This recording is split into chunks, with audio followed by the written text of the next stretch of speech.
Tapi nanti mungkin kita cool down dulu karena ini kan masih bulan suci Ramadan, kita isi dengan ibadah kita. Termasuk ada omongan yang dukungan P3 Gorontalo. Sudah yang kita omongin banyak, tapi sekarang lagi bulan suci Ramadan, kita hormati, kita fokuskan ibadah.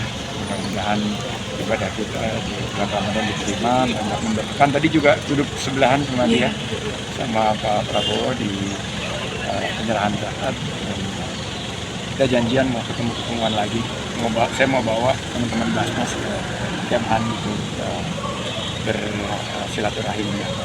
Respon Pak Prabowo gimana tuh Pak Sandi? Soal Nanti ada dukungan pernyataan berikutnya. Nanti Berarti, kita cool down dulu. Pak Sandi Ya. buat persiapan.